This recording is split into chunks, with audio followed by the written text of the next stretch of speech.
Jesus, and I'm clean today, and for that I'm truly grateful. Let's have just a moment of silence.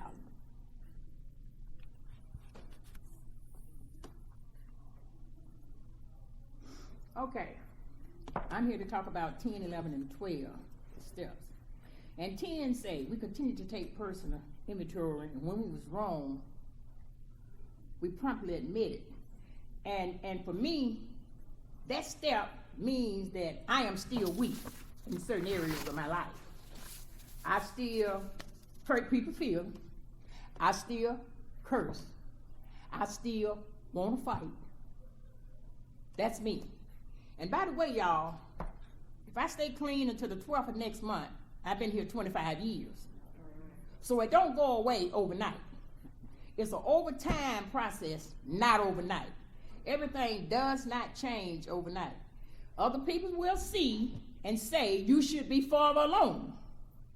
But that's not necessarily true. All of us didn't get high at the same time, and we did remain high at the same time. But I do this inventory to see my weakest places, where I am the weakest, what I need to pray to this God of my understanding to help me with. Because see, me personally can't do anything. I can't do anything. I couldn't get clean by myself. I didn't even use by myself.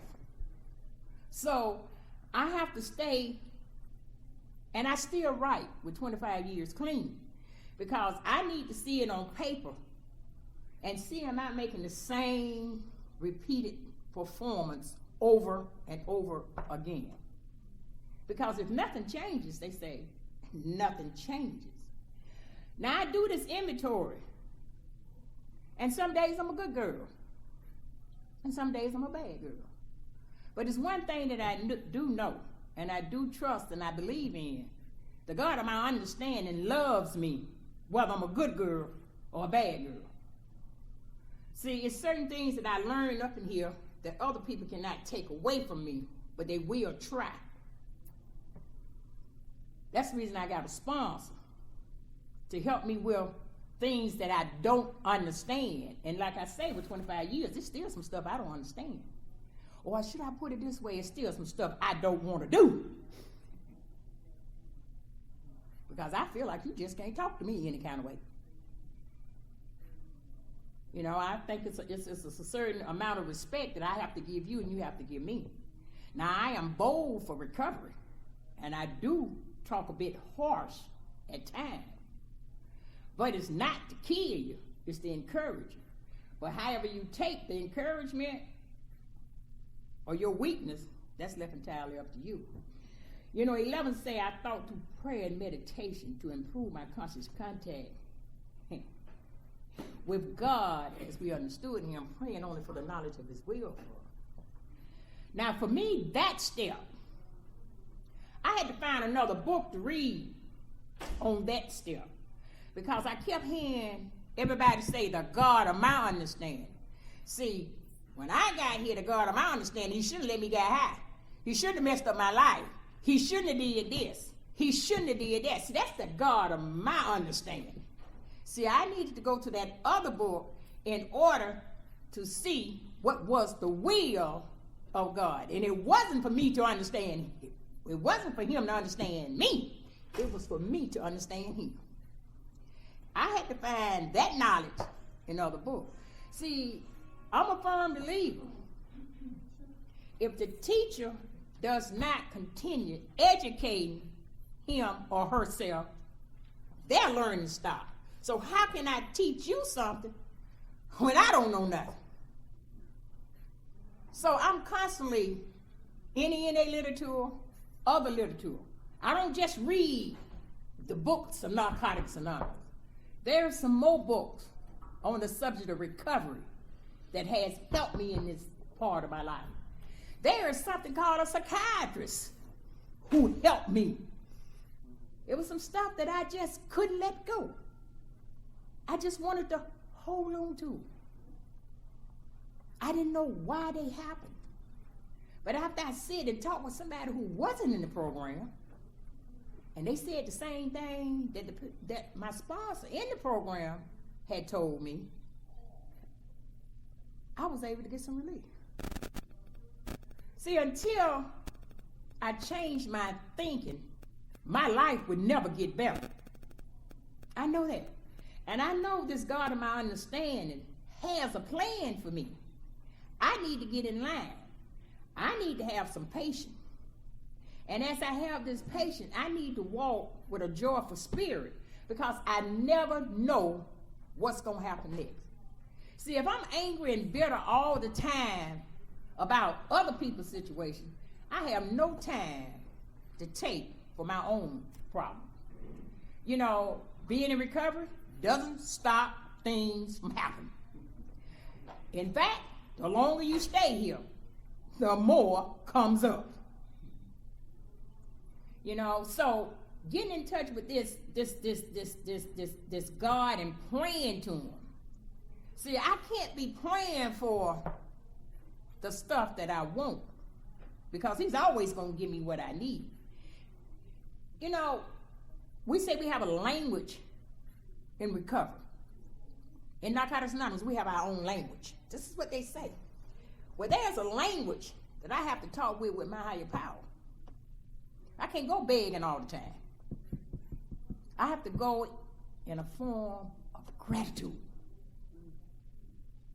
When I sit and meditate, I have to meditate on the goodness that he's already given me. See, he sent me to a 12-step program with some people who was trying to do the same thing I do, stay clean one day at a time. They gave me some information and told me to take this information and use it in your life on a daily basis, and your life would get better. Didn't say your life was going to get perfect. It was going to get better. That's the same thing when I pray to my God. I ask him for stuff that will help my life get better, like knowledge, wisdom, strength. Because with these things, I can do what's put before me. You know, I do it regular. I'm driving down the road. I'm praying. I'm talking. Because, see, prayer is just like we do, talking to one another. We're just talking to somebody we can't see. Meditation is just sitting back for a minute. Listen at what is to be said. Sometimes those ideas that come up in my head are not my ideas. But I can tell y'all this. If God wanted me to do a certain thing, there is not a struggle like it is if I'm in my self-will. When I'm in my self-will, nothing comes out right. Everything I do fails. I am no good. Don't nothing. I shouldn't go to meetings because it don't help me. I ain't this, I ain't that. That's in my self-will. But if I have some patience and trust in that power greater than me that they told me to get. Because, see, I'm one of these addicts who came here mad because I couldn't understand why you do this to me. Okay, 12 said, having had a spiritual awakening as a result of these steps, we try to carry this message to addicts and messages to practice these principles in all our affairs. That's the mission. That's the mission. We're going to work all 12 of these steps. We're going to get a knowledge. We're going to get an understanding. And I'm going to help somebody else. But the good thing about it, I'm just not going to help all peoples in the fellowship of Narcotics Anonymous. I'm going to help peoples on the outside. Service can be did anywhere. Service ain't even about money. Service is just about loving and caring from the heart. Because whether we believe it or not, God is love. That's all he wants us to do, is believe in love. Believe in him, love others. Now, there comes that part that we have to love sometime from a distance. We can't love up close upon you. We have to get back and love you. And that love is called not doing any harm to you no matter what. Wishing the best for you. But I just can't hang around your negative self because you bring me down. You know, service for me, And by the way, y'all, I deliver Meals on Wheels, so I go see a whole lot of people who need service. I meet people on a daily basis who I am the only person that they see. Now, I'm 67 years old. One of these days, I'm going to be the only person that Meal on Wheel person see. I see. It's them. And I hope they be as nice and courteous to me as I try to be nice and courteous to them. You know, in Narcotics Anonymous, the same way. I give more away than I keep. And I'm not just talking about words. You can knock on my door, you can get a meal. You need some clothes, you can get some clothes. But watch yourself, because I would not allow anybody to use me. See, I deal with a bunch of addicts. Some are still in the needy mood, because I'm so needy that I refuse to do for myself. If I stay in touch with this power greater than mine, he will show me people who are in need, not self-centered and just want. You know, this is a very good step for me. I like this because I get to do two jobs in one. I get to carry the message to the ENA people, and I get to carry the message to the outside people. Because I say that because, you know, outside people need Narcotics Anonymous too. You know, I have met a lot of people who needs a 12-step program. They might have not used anything, but they need a 12-step program. Because the disease that we have is not about just drugs. It's about mistreating our own selves. And I can mistreat me better than anyone in the world. You know, I can become abused, battered, anytime I just give up on myself. So that's what makes me like Narcotics Anonymous so bad. It helps with a whole lot of issues if you allow the program to enter into your spirit.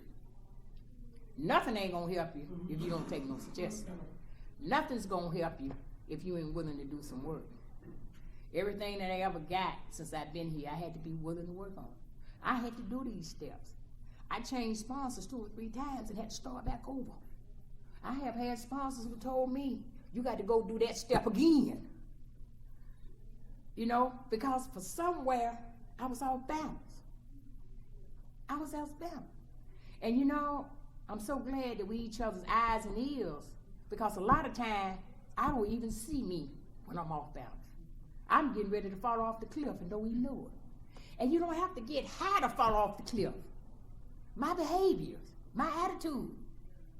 I thank other people in this program for being in service so that they can see me. They can see me when I'm doing wrong. You know, I think about step 11, and I was reading the other day, and it said this: I would rather make a few people mad at me than to make my higher power mad. I would rather have all people's mad at me than to have my higher power mad with me. And that's the hit for me. I'm gonna make some people mad. I ain't gotta do nothing to you, and you'll get mad with me. You don't even like the way I look, and you mad with me. You don't like my shoes, and you mad with me. You know, everywhere I go, I take this book. And a lot of people tell you, where she goes, she got her literature. And that's absolutely so. Because, see, I sit in a meeting, and I read out of my book while I'm sitting in the meeting for a reason. So I do not be able to look around the room and get all the distractions. There's a lot of distractions going on in the rooms today. When I came in, they didn't have cell phones, so you didn't sit in the meeting and play games. You didn't sit in the meeting and text. You know, there was a lot of things going on today that wasn't doing. People came, sit down and listen. You be sitting front to newcomer, and the whole row is texting each other, and we at a meeting. And how dare you say, y'all need to put them phones down, because then it's a problem. She always trying to tell somebody what to do. I ain't trying to tell you what to do, but I will appreciate my little space. Because, see, I get distracted. You over there, I cannot sit here and be in a meeting and you playing with your phone. And it don't do something to me. Because I'm saying, what the hell you come to a meeting? You could have stayed at home and played with your phone. See, them the kind of thoughts that go in my head. So I keep my literature with me so that I can still be reading and paying attention to what I need to pay attention to in the meeting. See, those are the things that my higher power has taught me since I've been here. I need to do what I need to do for me. And sometimes it ain't easy because I can get caught up in other people's stuff. You know, I do. I still get upset today. I'm not that quote unquote addict who got it going on. I ain't got it going on. Hope I don't ever have it going on. Because the last time I had it going on, y'all, I got high. I got high and it kept me out there. Today, I don't ever want to have it going on. I just want to be a part of it. I want to do my service. I want to come to meetings. I want to share my experience, strength, and hope. Because my experience, strength, and hope might not be like yours.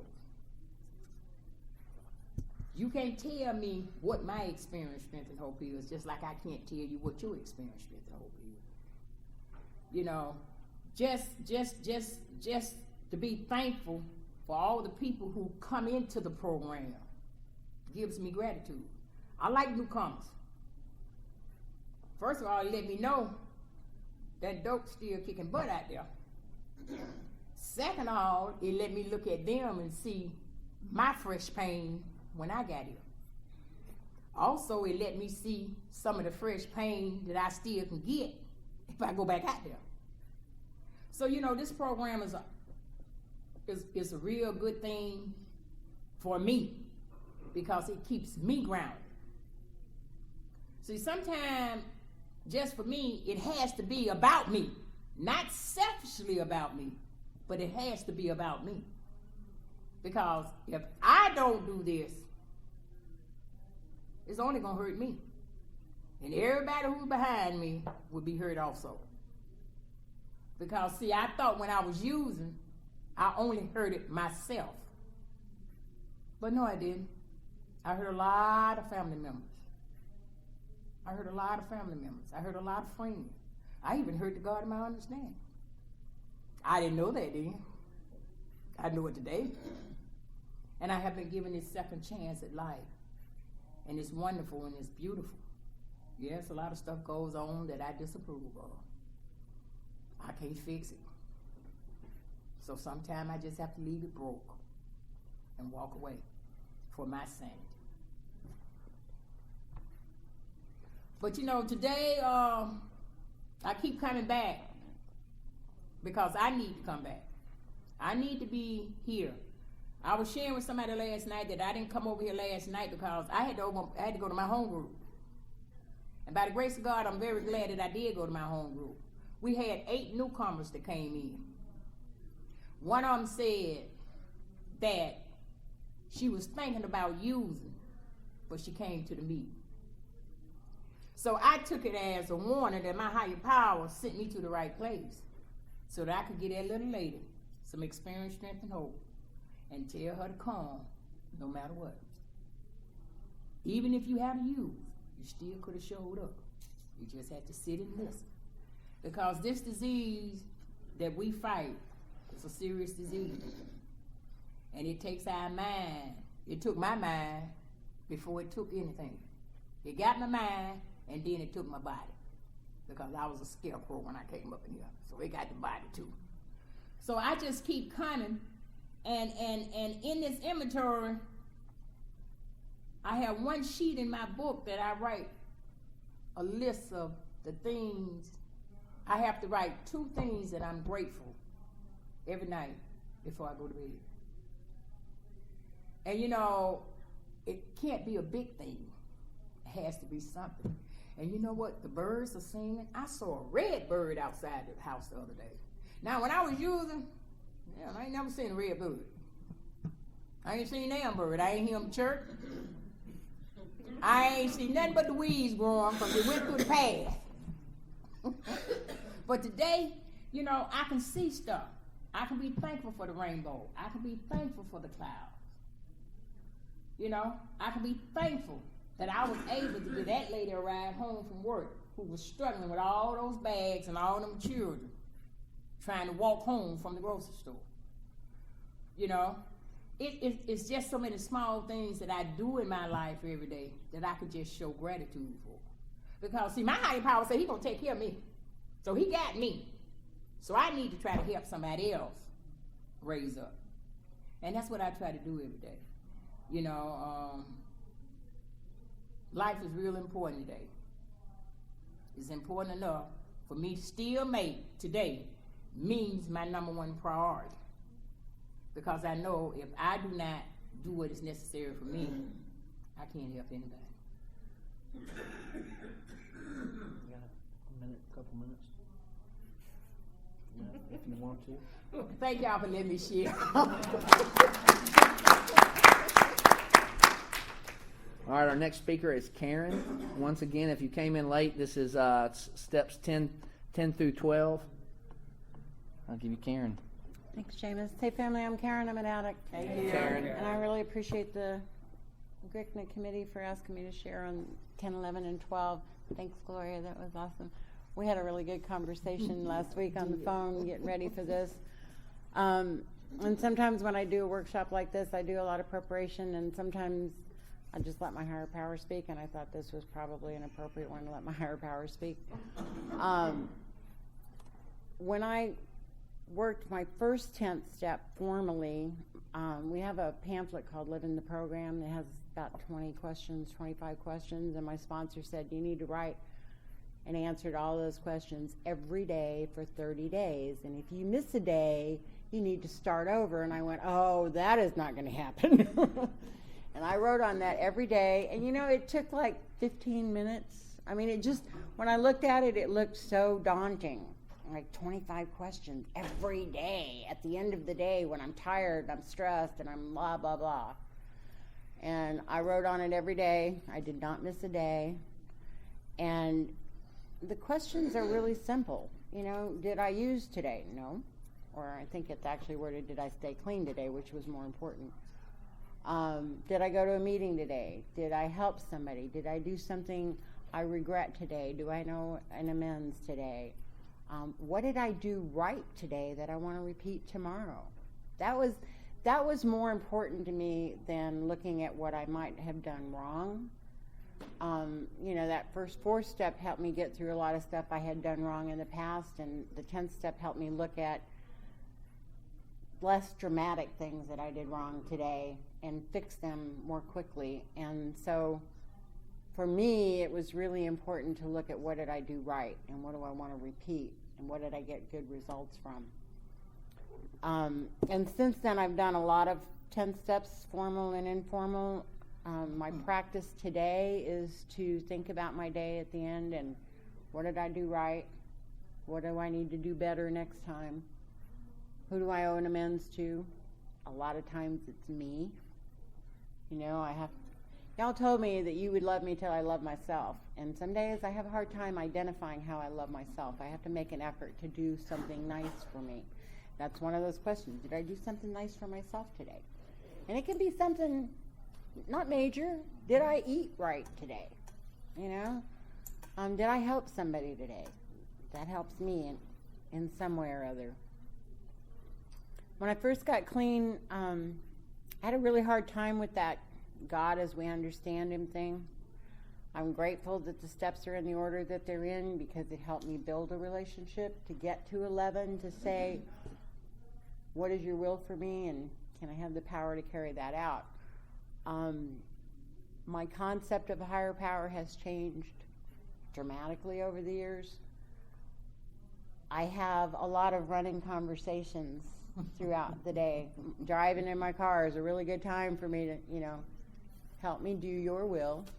You know, help me do the things I'm supposed to do today, learn what I'm supposed to learn, teach what I'm supposed to teach. That helps me start my day off right, and when things go a little off during the day, I have, you know, I can step outside. I was telling a friend, I love hawks. Okay, I love them. There's something about them that speaks to me, and so I have places where I can go outside and I can watch the hawks fly around, and part of my meditation is to be the hawk and fly around and see, what does the hawk see? What does the hawk feel? You know, I mean, I can get right into like every feather moving. And what that does for me is it gets me out of what I'm thinking, and it gets me out of what I'm fearing, and it gets me out of me. And it allows me to let go and just be for a little while. And it calms my breathing, and it calms my thinking, and it calms my clenching my jaws. And it allows me to face whatever it is I have to face. And it allows me to open up to whatever is there to be taught, to teach, whatever it might be.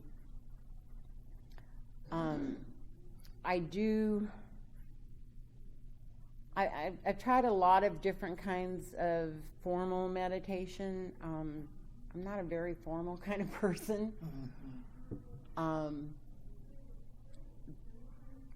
I think the 10th step gave me more discipline to be able to practice some meditation and to be able to listen. You know, we talk about prayer is talking to God and meditation is listening for the answer. And I've worked with my sponsorship family over the years. We went through a year of a book of practicing meditation, and in January we would meditate silently for 1 minute, and in February we'd do 2 minutes. And those first couple of months, I was like, "Are we done yet? Are we done yet?" And by about the 5th or 6th month, I was like, "We're done already?" Like, it started going really quick. And by October, November, it was like, "Oh man, that was just so good." And we're talking 10 minutes. That's not very long, but it felt so good. And I think that opened me up to being able to listen more in the 11th step, and that, you know, what is your will for me, and how do I carry that out? I have always been provided the tools that I need to do whatever it is I was supposed to do, whatever my higher power had in store for me. When I pray, it's more of, well, my simplest and most effective prayer is, "Please help me." You know, I don't know what that help looks like. I don't know when it's supposed to come, but I know that whatever it is that I'm facing, I can't do alone, and I need help with it. And my higher power always puts the right person or people, the right situation. And like you were saying, Gloria, when it's my will, God, I'm like fighting and grouching and clawing, and it just does not feel right at all. And when it's not my will, it's like things fall into place, one step after another, one thing after another. It doesn't mean there's not challenges through whatever process. It's like bumper cars. You know, if I hit a roadblock, I guess I'm supposed to go over here. And when I'm in my higher power's will, it's more like, it's much more gentle. You know, it's like a roadblock. Okay, well, go this way. You know, and when I make plans today, it's more of a goal than a plan, you know, because it's like, okay, this is what I think I would like in my life, and if that's supposed to happen, I trust that you're going to help me get there. And then see whatever it is that's brought to me to do that. And I get so much better results that way. You know, when I plan it out and plot it out and try to control every little thing, oh my God, it's a lot of work, it's a lot of pain, it's a lot of discomfort, and the results are not very good. You know, they're just not very good. So I tried to do that, and God knows I'm not perfect, and I don't always do it very gracefully. I try not to do it kicking and screaming anymore, because I did a lot of kicking and screaming in the beginning. I did a lot of asking why, and somebody who'd been here a lot longer than I had said, "You might try asking how." I got lots better results with that. So that's what I try to do today, and it's a lot more effective for me. Service is something very, very, very important to me in Narcotics Anonymous. Narcotics Anonymous taught me how to be of service long before I got to the 12th step, long before I knew really anything about the steps. But somebody carried the message to me and said, we need a coffee maker. And they gave me one of those big coffee urns that somebody was talking about in a previous workshop, and I went home and I was going to be the best coffee maker Narcotics Anonymous had ever seen. And the thing about that was they also gave me the key to the facility, and I was like, nobody ever gave me their keys before. And what that did for my self-esteem at that time, I had like 90 days clean. And what that did was made me feel like somebody cared if I showed up again. Gave me some responsibility because I had the key, I had to show up again. Gave me the willingness not to use in between that day and that week because I had to show up again. I had to make that best coffee ever. And they gentled me into service, and they loved me into service, and they loved me into carrying the message of Narcotics Anonymous because that's what they did for me. I had lots of little spiritual awakenings along the way. Some of them were real big booms. There were some real big bangs along the way, but most of my spiritual awakenings have been gentle and loving, and most of them come when I'm working with a sponsee and I'm going over their step.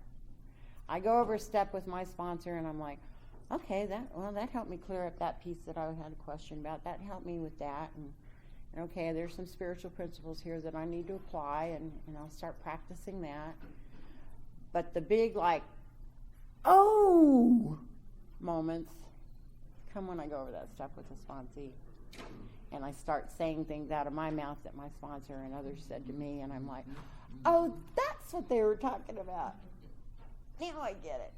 Now I really get it. And it sort of internalizes it a lot stronger. Like Gloria was saying, there's lots of ways of carrying the message. Not just in the rooms of Narcotics Anonymous, but in the world. And I absolutely agree. You kind of stole my line, Gloria, saying that everybody in the world needs a 12-step program of one kind or another. But, you know, I've had experiences where I worked with somebody, I worked for somebody, and because he saw what was going on in my life and the improvements that were happening in my life, asked about Narcotics Anonymous and could we have a speaker come and talk to his business group, because he was sure that other of his business community had employees and family members and that might have a problem and might need some help, you know, and that was awesome. And I was like, I don't know how to do that, but I know who can, you know. I try to practice these principles in all my affairs on a daily basis. I think the biggest principle for me is the one of anonymity, and that's not the part about not saying I'm in recovery, the part about the principles apply no matter who's involved. Mm-hmm. Mm-hmm. There are people that I don't like. Imagine that. People that, in my head, I hate to admit this, especially on a recording, but there are people that I want to slap into next week, okay? In my head. I have to work a little extra to be open and to say, you know, whatever it is they're going through is what they're going through, and it's not about me. And the best thing I can do is be open and kind and practice some compassion with this person. And God, I wouldn't want to have to make amends to him for slapping him into next week. So let's. Sometimes that's how my head goes. It's not always the first most spiritual thought that happens, but it's the action that follows that's the most important. I love conventions. It's like one of the favorite things that I get to do in recovery is go to conventions, and I, you know. A convention comes up that I want to go to, and it's like, okay, you know, if I'm supposed to get there, then the money will come, the ways and means will come, and I'll get there. and they always have, always have. I get really filled up here. I get awakenings at conventions. I get so much love at conventions, and I get to give that love back. And I get to carry the message in whatever way it is. And I'm so grateful because Narcotics Anonymous is like the most diverse family I've ever had. And when I got clean, I didn't have, I have like a sister who's 10 years older than I am, so by the time I was 8, she was like gone. And, and my best friend had they were a family of 8 kids, and I was always over there hanging out. And I wanted a big family. And when I got clean, I got Narcotics Anonymous, and I got this huge, loving, diverse, amazing family that allows me to carry the message in my way, and I get to hear it in lots of different ways. And you were talking about the language of Narcotics Anonymous. I had opportunities all through my life to hear about spiritual principles and how to practice spiritual principles, and I just never got it.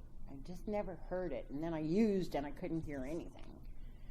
And then I got clean and I heard Narcotics Anonymous, and there's just something about that therapeutic value of one addict helping another that spoke to me in a language I could hear, in a language that I can apply on my daily basis. It's simple, it's spiritual, it's clear, and it's important that we get to practice it.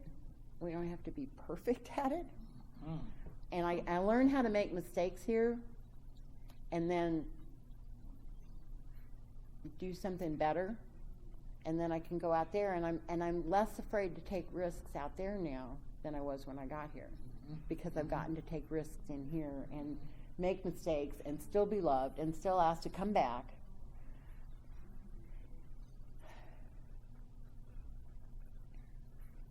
I can't imagine what my life would be like without Narcotics Anonymous, other than dark and dismal and short, probably.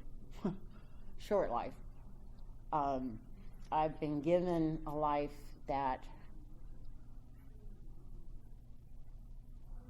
is way beyond my dreams. And that's not to say that I didn't work for it every day. I work hard for it. Some days it's easier than others. But there were so many gifts along the way that made it worth it. And I think that's the most important thing for me, is that no matter what's going on in my life at any given moment, staying clean, calling my sponsor, staying with my network, having literature, working steps, and practicing the best of my ability, I get gifts. I get freedom, which is the biggest one. That's the biggest gift. So I think that's all I have to share today. Thank you again for allowing me to share, and thanks for being here. Thanks for sharing. I'm an act named Seamus. Seamus. We have